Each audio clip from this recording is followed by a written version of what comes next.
Hello everyone, welcome to my channel aspirational goals. आज के lecture में हम देखेंगे दामोदर नदी घाटी और दामोदर नदी परियोजना को पढ़ेंगे। लेकिन इसे समझने से पहले हमें छोटा नागपुर के पठार को पढ़ना अति आवश्यक है। इस लेक्चर में हम छोटा नागपुर के पठार को मोटे तौर पे देखेंगे, उतना डिटेलिंग में नहीं जाएंगे। जब हम इंडियन ज्योग्राफी का पार्ट लाएंगे तो उसे हम सिस्टमैटिक ढंग से पढ़ेंगे। अभी हम मोटे तौर पे इसको छोटा नागपुर के पठार को समझेंगे। तो चलिए समझते हैं। ये है हमारा प्रायद्वीपीय भारत, ये मैंने ड्रॉ कर दिया है प्रायद्वीपीय भारत।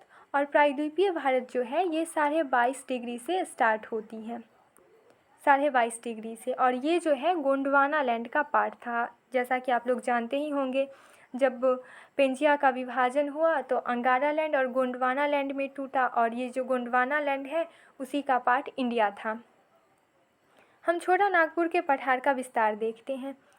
ये है हमारा छोटा नागपुर का पठार, झारखंड में। मुख्य रूप से इसका जो विस्तार है झारखंड में है। इसके अलावा दक्षिणी बिहार, उत्तरी छत्तीसगढ़, ओडिशा और वेस्ट बंगाल में भी इसका विस्तार है। यदि हम इसकी अगल बगल की बात करें, बाउंड्री की बात करें, तो इसके पश्चिम साइड में है मैकाल पहाड़ी, उत्तर पश्चिम में है यहाँ बघेलखंड का पठार, और बिहार और झारखंड के बॉर्डर के पास है यहाँ राजमहल की पहाड़ी। नीचे है दक्षिण पूरब साइड में है गडजात की पहाड़ी, और नीचे है महानदी वेशी। ये जो महानदी निकलती है मैकाल से, ये बे ऑफ बंगाल में गिरने से पहले एक वेशिन का निर्माण करती है। अब हम छोटा नागपुर के पठार को जूम फॉर्म में देखते हैं। तो ये है हमारा छोटा नागपुर का पठार, और इसके बीचों बीच से दामोदर रिवर गुजरती है और इसे 2 भागों में डिवाइड कर देती है। ऊपर वाले भाग को हजारीबाग के पठार के नाम से जानते हैं। हजारीबाग, ये मैं लिख दे रही हूँ, हजारीबाग का पठार। और नीचे वाले को रांची के पठार के नाम से जानते हैं। रांची का प्लेटू हो गया। और ये जो है ये खनिज संपदा से काफ़ी परिपूर्ण क्षेत्र है। और हजारीबाग का पठार और रांची का जो पठार है ये छोटा नागपुर के पठार का ही पार्ट है, लेकिन इसे दामोदर नदी जो बीचों बीच से गुजरती है, तो ऊपर वाले को हजारीबाग का हम नाम दे दिए और नीचे वाले को रांची के पठार के नाम से जानते हैं। तो चलिए अब हम समझते हैं रिवर को।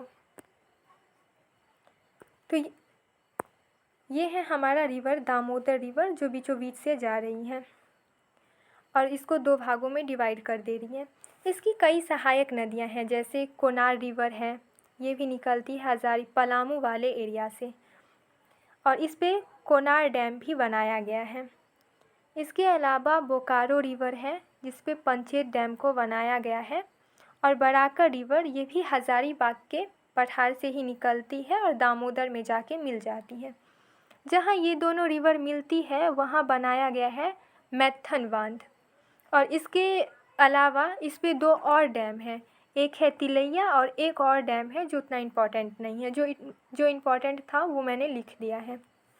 अब हम देखते हैं दामोदर नदी घाटी जो है ये कोयले के लिए काफ़ी प्रसिद्ध है। यहाँ जो है कोयला पाया जाता है।